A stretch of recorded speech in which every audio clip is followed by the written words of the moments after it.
Hi, everyone. Welcome back to the Tessa Tubbs Podcast, where leadership gets real, practical, and deeply personal. I'm your host, Tessa Tubbs, and I'm so glad you're here. Today, we're talking about something every leader wrestles with: feedback. Not the kind that sits buried in a performance review, but the kind that shapes who we become. And if we're honest, receiving feedback well can be one of the most challenging and defining aspects of leadership growth. Joining me today is Nigel Bristow, best-selling author, speaker, and thought leader in leadership development and feedback. With more than 3 decades of experience, Nigel has helped leaders and organizations worldwide transform how they give and receive feedback. And he's the author of the brilliant book, Feedback Breakthrough. Nigel, I'm thrilled to have you here. Well, thank you, Tessa, and thanks for that introduction.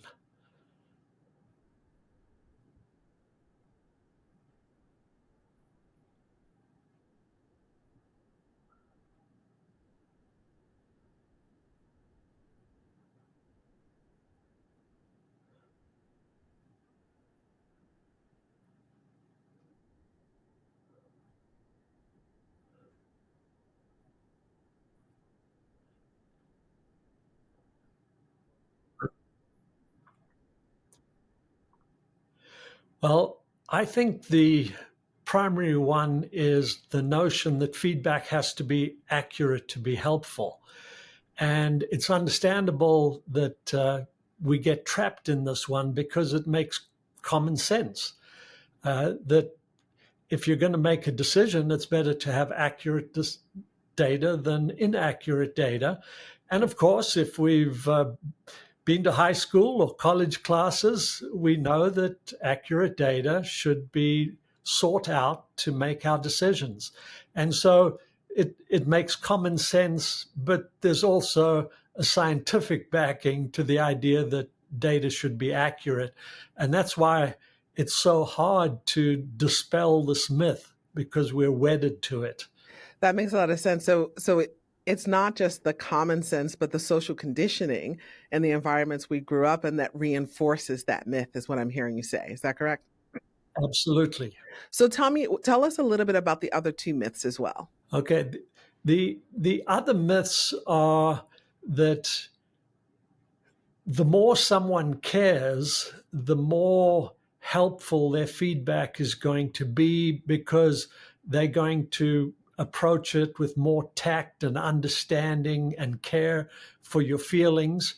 And I think that's a problem, because sometimes the best coaches and mentors will have a gruff exterior. They don't sugarcoat the truth. They don't beat around the bush. They just get to the point and tell you things that may be uncomfortable for you to hear, but it's perhaps the most important message. And so we need to dispel the idea that the feedback giver needs to be giving us the feedback in a very tactful and diplomatic way. The truth is, we learn more from straight talkers than we do from diplomats. The other myth is that feedback has to be constructive to be helpful. The problem with this myth is every person has a different definition of what constructive means. To one person, it might be it's delivered with tact and consideration. For another person, it's constructive if at the end we reach an agreement about next steps. And so because we each have our own unique definition of constructive, when the person giving it to us has a different definition of constructive, we give ourselves an out. The person who says, I'll take any feedback as long as it's constructive, really doesn't want any honest feedback at all. So those are the other 2. So I just want to invite our listening audience to take a moment to reflect on what Nigel has just shared. And I want to invite you to think about which of these myths might you personally relate to. Sometimes the biggest growth happens when we admit which stories we've been believing about feedback. So Nigel, you talk about this idea that feedback doesn't have to be accurate to be useful. That's a fascinating frame. I'd like for you to unpack that for us even more. How can inaccurate feedback still lead to meaningful growth? Okay. First, we've got to accept that all feedback is going to be based on perceptions.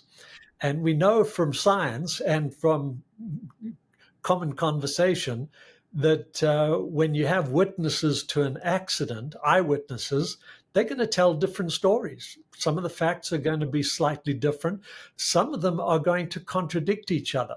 And so we've just got to acknowledge that there are going to be perceptions that aren't fully accurate, or let's put it another way, that aren't identical to our own self-perceptions of an event or our personality or our strengths or our performance. So we've got to get past the notion that it has to be accurate to be helpful. Here's something that I try to keep in mind. If you're honest, have integrity, and are reasonably intelligent, your career is more likely to be undermined by inaccurate perceptions of your behavior and performance than by accurate perceptions. And you don't have to agree with inaccurate perceptions, but you absolutely need to understand them, because until you understand them, you can't change them. And if you don't understand what they are and you don't change them, they're going to come back to haunt you. And so let me give you a concrete example. Let's say someone comes to me and gives me feedback that you're always submitting your reports late. Now, I know from experience that I never submit those reports late. And so I've got to ask myself the question, as they're giving me this feedback, how did she or he arrive at that conclusion? What caused it? Because I know I have the facts to prove that person wrong. Now, if I try to prove that person wrong, we're going to get into a debate and a fight, and it's not going to end well. But if I approach it with curiosity and ask myself, how did that person reach that conclusion? And if I perhaps ask some more clarifying questions, and if afterwards I might do a little bit of investigation myself, I might discover that there's something in the system that is causing this person to get the reports late. And then I've got to ask myself, who else is getting the reports late and may have drawn the same inaccurate conclusion that I'm irresponsible, I'm not doing my job? Maybe it's not that I have to change my behavior, but perhaps I need to go and speak to someone in IT about the system that is undermining us as a team, as a group, and is causing me to look bad. But if I fight the feedback, I'm never going to uncover this. And it's going to jeopardize my relationship with this person, perhaps, and perhaps undermine my image in the eyes of other people in the department. So I think there was one point in the conversation, you talked about how if someone is reasonably competent and capable and have above average intelligence, the odds that that something in the system will undermine them is high. So I'm just curious, like, what's that based on? And can you unpack that a little bit further as well? Yeah, it's not that the odds of the system undermining them are high. It's the odds that if you don't understand those misperceptions, if you're not aware of them, then the probability that it's going to hurt you is very high. That's predicated on the notion that you don't understand those hidden perceptions. Yeah, and that resonates for me. A lot of the coaching work that I do, I spend time with my clients, helping them understand the difference between their identity versus their reputation. And so a lot of times, right, to your, following your illustration, I can identify as someone who's responsible and timely and gets my stuff in on time. But another person has a different experience. In your illustration, it could be a system break or what have you. But the point is, someone else has a different experience, and that different experience is predicated on data that is contrary to my identity. And if Right. I, sort of double down on my identity and I don't get curious about their experience of me, I don't realize that there's a reputation that may be different from my identity. And so, what I'm hearing you talk about is how to stay curious and open, that even when someone comes to give feedback that's different than how you see yourself, it's different how you identify.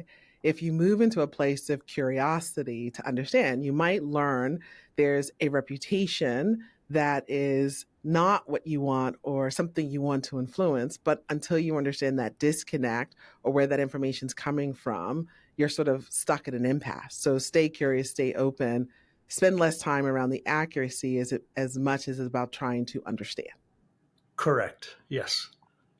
I love that idea because I think it shifts the focus from proving whether someone's right about us to asking what their perception reveals about our impact. And I think that's very powerful. But I feel remiss if I don't bring up a topic that I think people struggle with a lot today, which is the land of fake news and the land of, your truth is your truth. And so, what's that level of reasonableness in information and data? I hear this a lot between leaders who are, most of us are working in environments where we have 4, sometimes 5 generations in the workplace. And there's just different perceptions of what's valued, what's important. And that drives different lenses of what's good and what's not. How do you help people bridge that gap when there's just such misalignment that even when they're curious, the other person doesn't stay Right. curious with them? How do you support someone in that situation? Yeah, that's a tough one.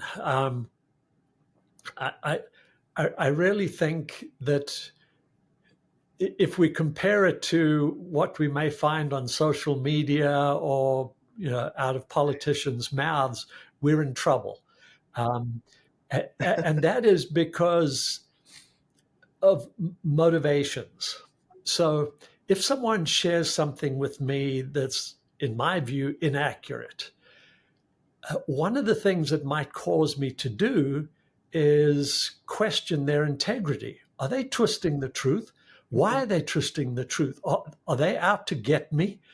Um, Now, we may be wise to, be skeptical when we listen to politicians, etc.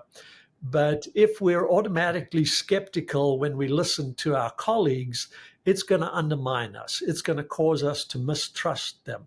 It's going to undermine teamwork and relationships and collaboration, etc. And so the operating principle should be, this person is sharing something and it's a gift. Now, Right. the Buddha said, look upon the person who tells thee of thy faults as if they had given thee a hidden treasure. And I think of it as a treasure map, right?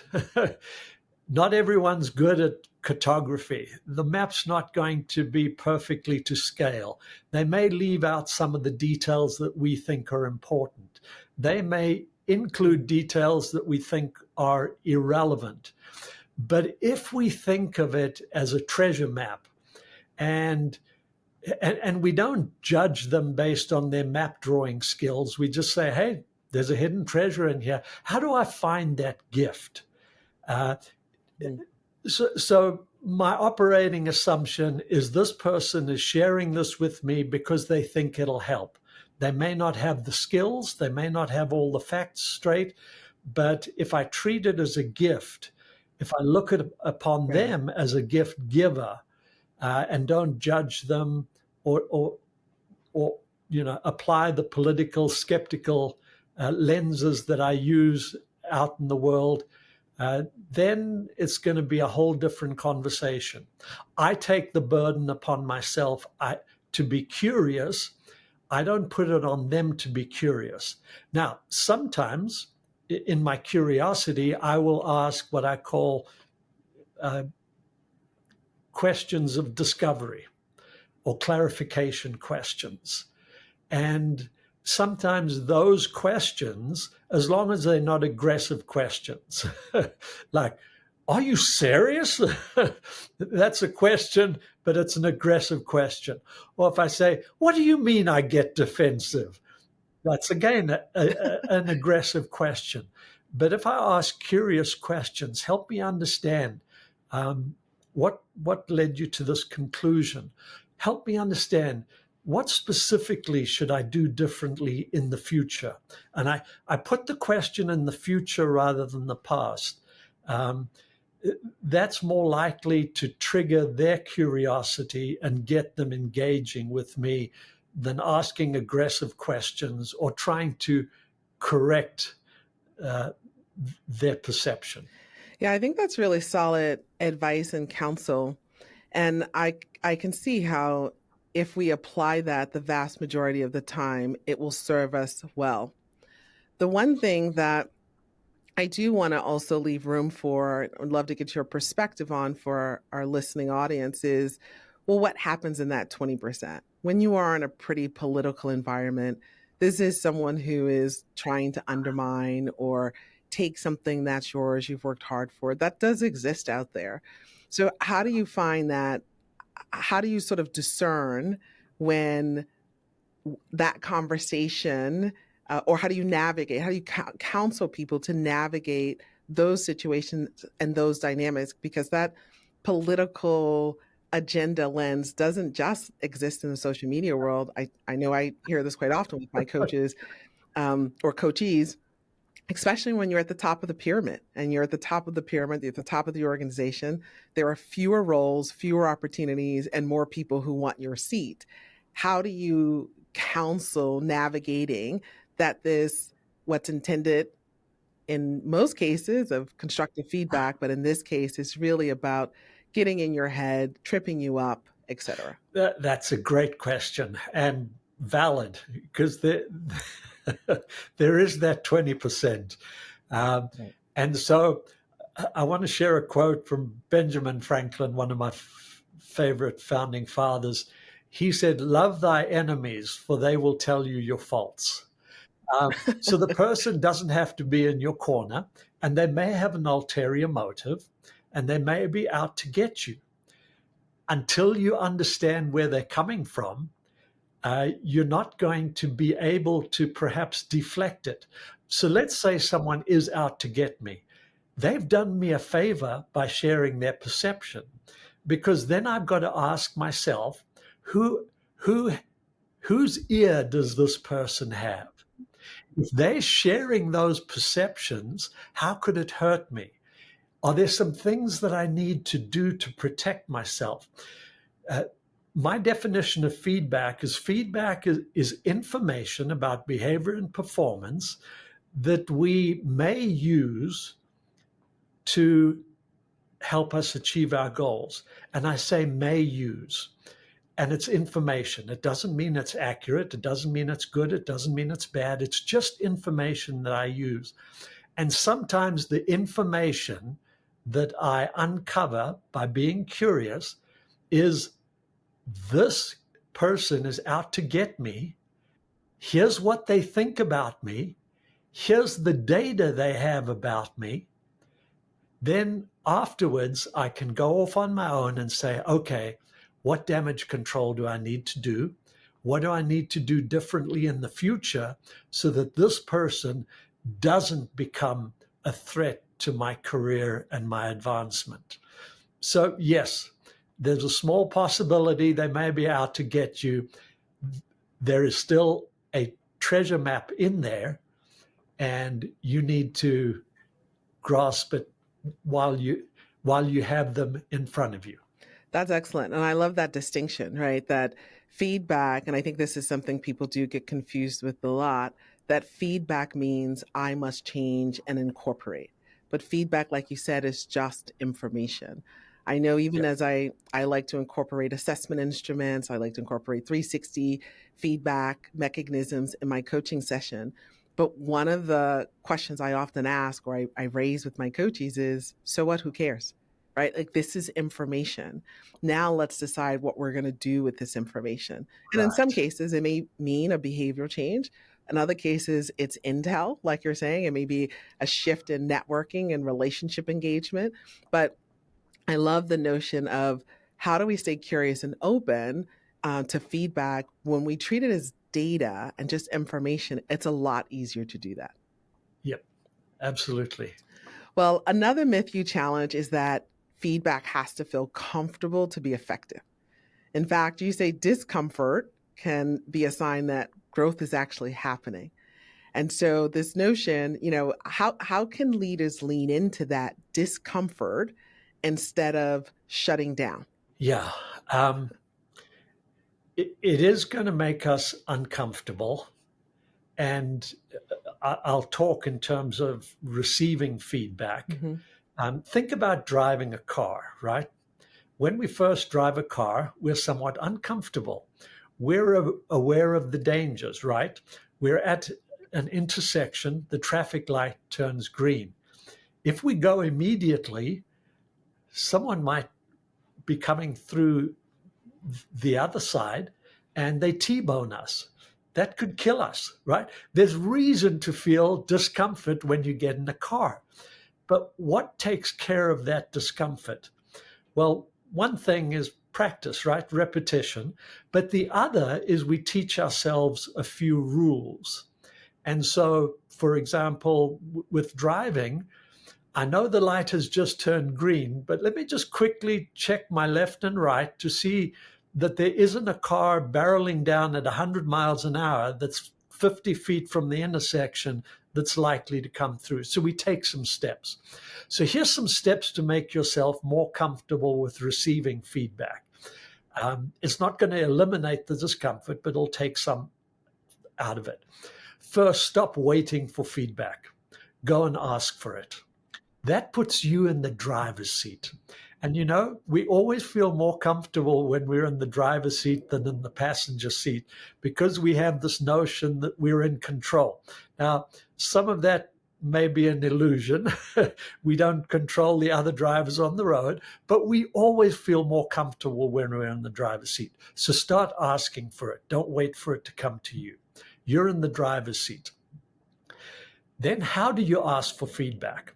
Don't ask for, in quotes, feedback. The problem is the word feedback itself has baggage. I think it was Oscar Wilde said,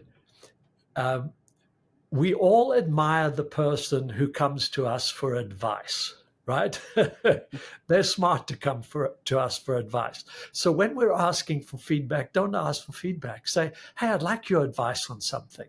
Oh, wonderful. Just a small change in word. And then they're going to be more comfortable as well. So not only are you in the driver's seat feeling more comfortable, but they feel more comfortable because you're not putting them on the spot. Feedback gets people going to the past. Right. And we can't change the past. And so we both uncomfortable. They're uncomfortable because they say, well, if I give them feedback on this, they can't change it. It's a done deal. And when I get feedback on something in the past, I'm saying to myself, I can't change that. So what do I have to do to protect my self-image?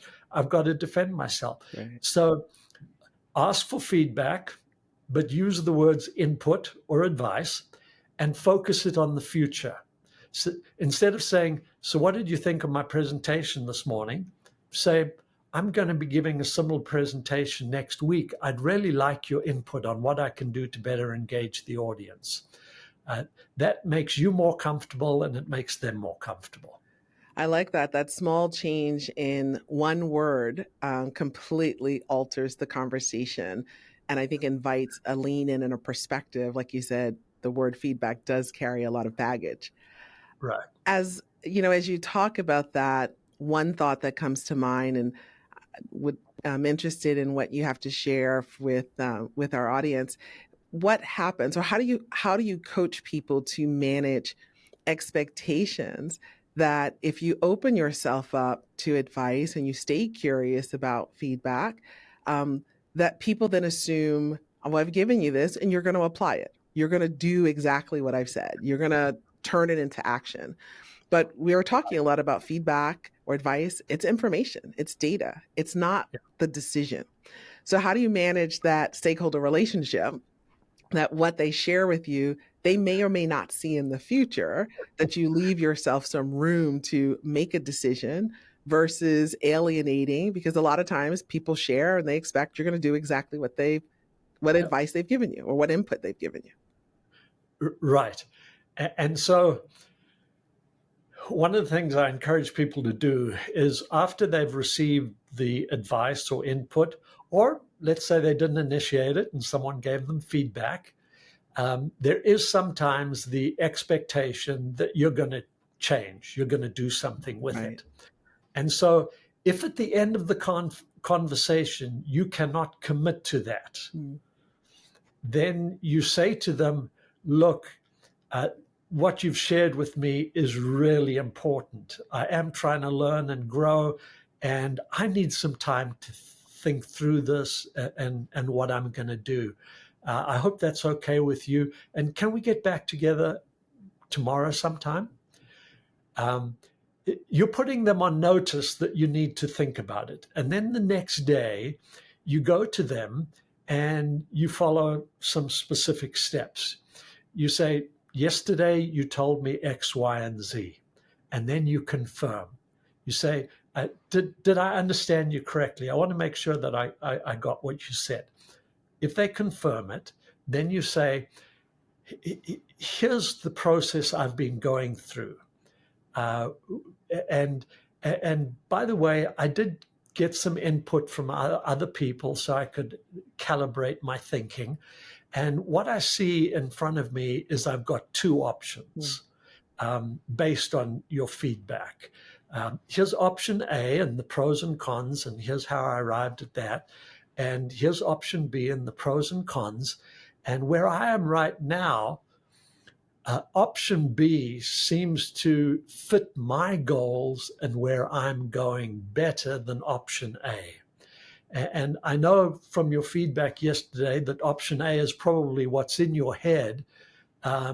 Option B is where I think I need to go based on my unique goals and input from others. So I'd like your response in terms of what you think about the two options and take it from there. That's how I would approach it. So I think that's a very helpful construct, particularly when you've solicited or received input, advice, feedback from a high stake relationship. There's a couple of places my head goes in that. One is, how do you navigate that? Because it's not just this dynamic of feedback, but there is sort of power and politics to navigate as well. How do you coach people to address when that advice or input has come from a boss or a second level manager, or someone with significantly more power than you in the ecosystem, where you may not have the same, or they may not feel like you have the same sort of rights to refusal, right? So that's one side of it. And the other side is just the speed at which we move at. You just won't always have time to do the circle back. So what can be done in the moment of the discussion that also manages expectations when you're not going to be able to do the circle back with everyone? Yeah. Okay. So if I can't circle back, then I follow pretty much the same process. Okay. I summarize. I ask, have I understood you correctly? And then I'd say, do you mind if I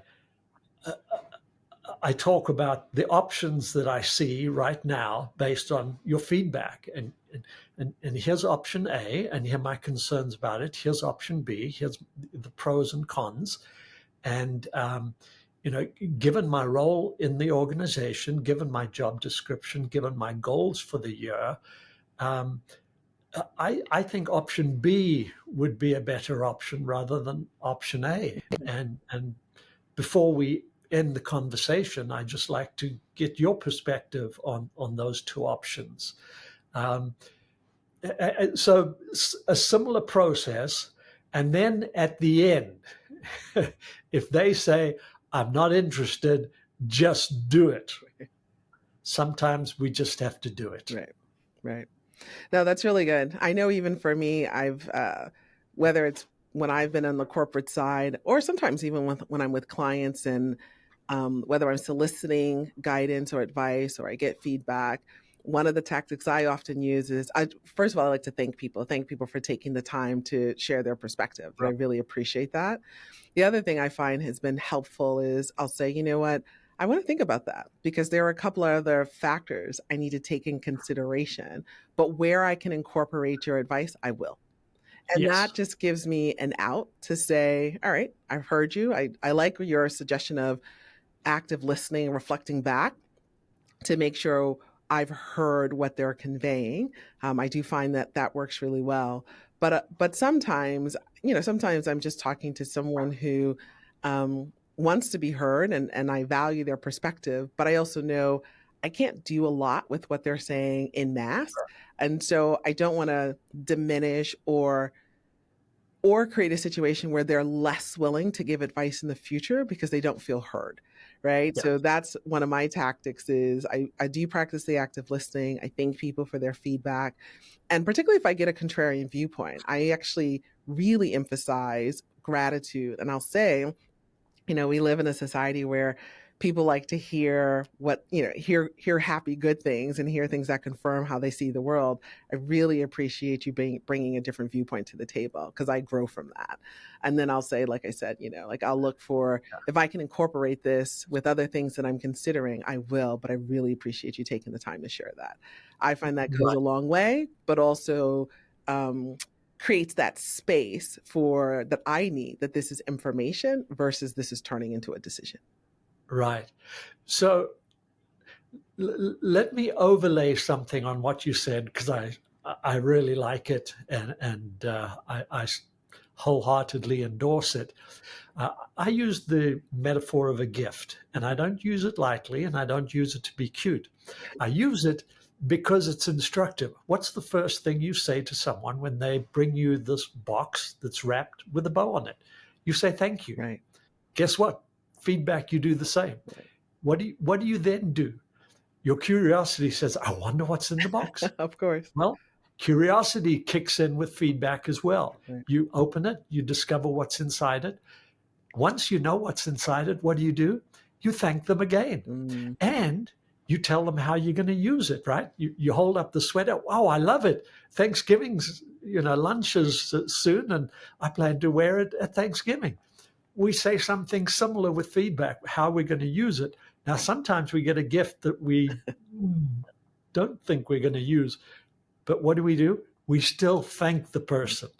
And then we put it on the shelf because maybe there'll be an opportunity to use it down the road. Right. And so the gift metaphor isn't just to be cute. It really is instructive. That's good. I love that. So for our audience listening, and for those of you leading teams, take note when feedback stings a bit. Just based on what Nigel's sharing with us, that moment can actually be a mirror and not a verdict. And I love this notion of stay curious, express gratitude, and remember, it's just data. It's just information. And you get to decide what you do with that. So finally, Nigel, what are some practices that help leaders build resilience in receiving feedback so that it becomes a source of strength rather than stress? I mean, you gave us the illustration of, what it's like to drive a car and how, there's real danger in that. And one of the ways to get through it is practice. So how do you build that resilience in receiving feedback so that, it doesn't hurt the ego as much? It doesn't trigger old tapes and self-doubt. How do you really use it to become a source of strength rather than stress? Well, unfortunately, I'm going to be reiterating what I've already said, and you used the word, there's practice, and ask for it, and ask for it, and ask for it again. Um, Ask your colleagues, ask your customers, ask your direct reports, ask your team members, ask your boss. You really need to get into the routine of asking for feedback. And again, don't use the word feedback. Ask for advice, ask for input, and that'll build the resilience. I think resilience also comes from having hope. And I think of salespeople who get rejected, right? Not every sales call is going to lead to a result. And I think we need to prime ourselves that not every request for advice or input is going to be an eye-opening experience that opens up opportunities for us in our own growth and development and in our careers. Accept that sometimes it's not going to go the way you want it to, but dwell on those cases, and I think they'll be the majority, where it does go well. And you used the word gratitude. Take time sometimes to reflect, and if you're into journaling, do that as well. Ask yourself what you learned from that conversation, and be grateful for it.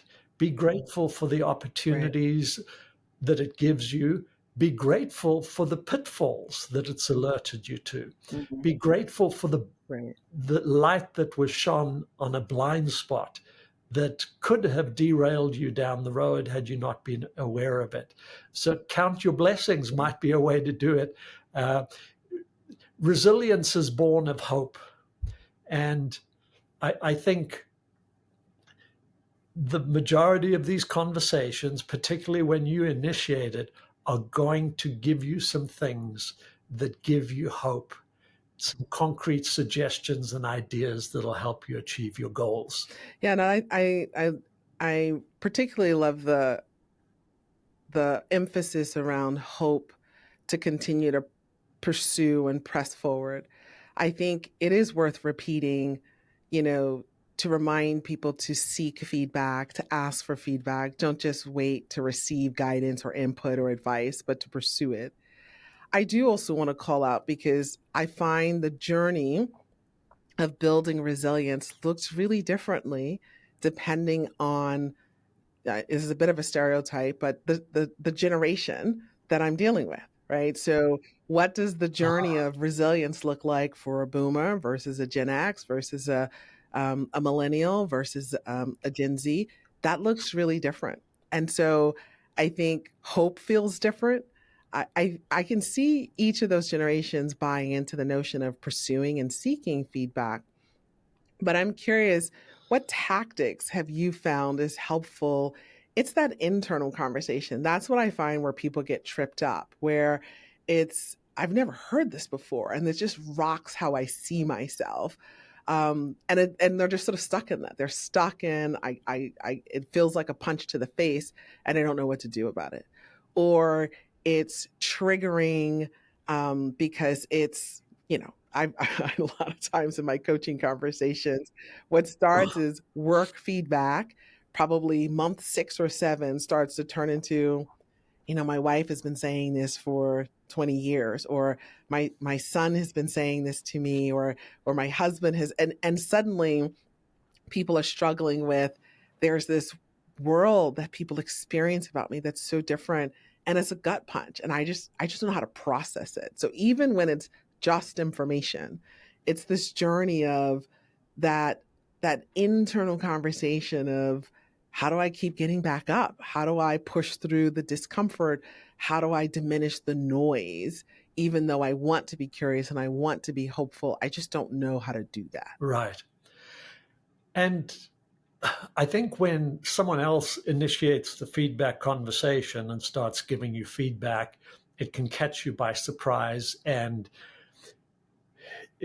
you can sort of have these mental roadblocks where you don't see a way forward. And it is perfectly okay to say to the person, I need to think about this. I really need time to think about this. And take a time out. I remember someone from Boeing in one of our workshops saying that their boss used to scream at people. But she said he had never screamed at me before. And then one day he screamed at her and she didn't know what to say. And what came out of her mouth was, I'm sorry, I can't take this. And she turned on her heel and walked out. It wasn't an educated response. It was just the shock.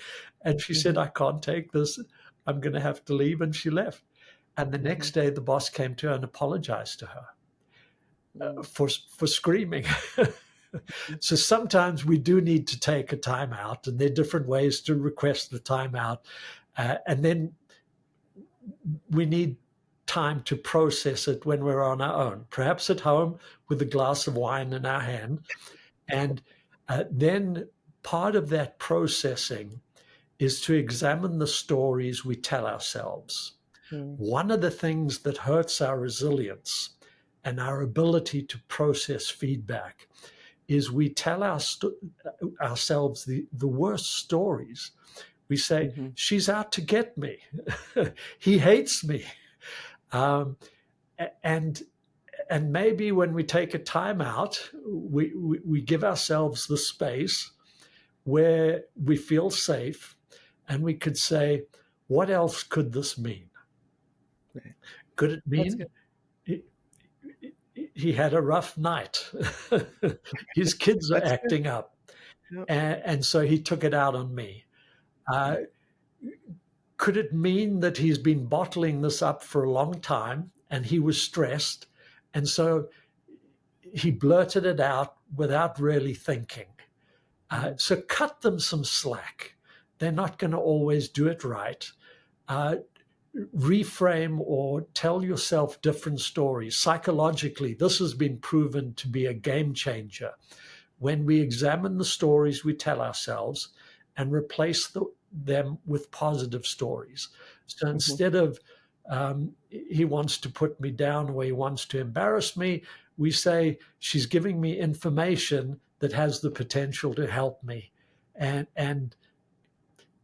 isn't that better that she told me than she kept it to herself? Who's the person who respects me more? Is it the person who tells me the truth because they believe I can handle the truth, or the person who never tells me the truth because they think I'm too fragile, I'm too defensive, I'm incapable of hearing the truth, I'm still a child? Who respects me the most?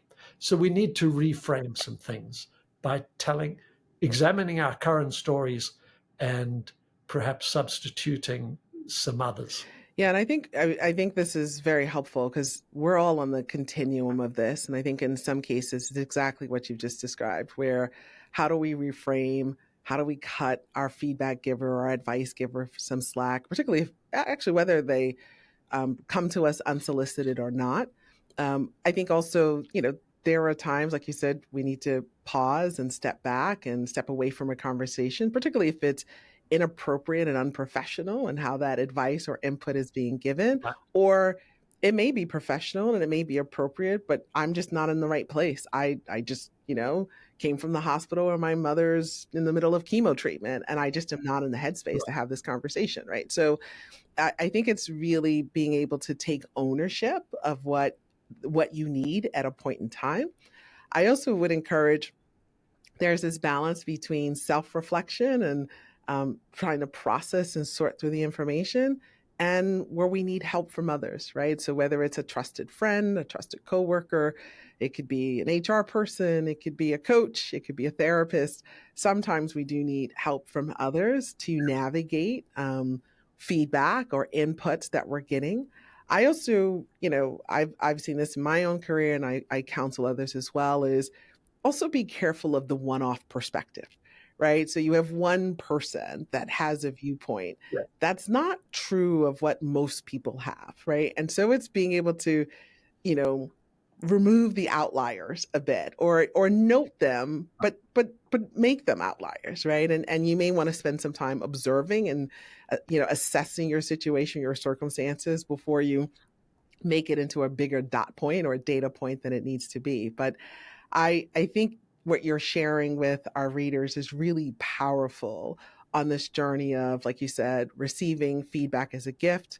We're all on, a very varying journeys around this. And I know our leaders are already seeing feedback through a new lens based on this conversation.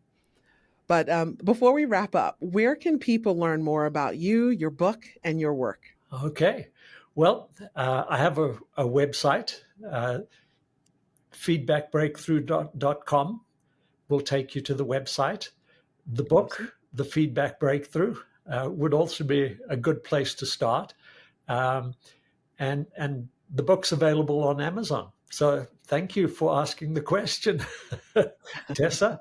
The Feedback Breakthrough, it's available as an ebook, a hardcover, or a softcover. Wonderful. Friends, if this conversation resonated, we've created a free feedback reflection guide.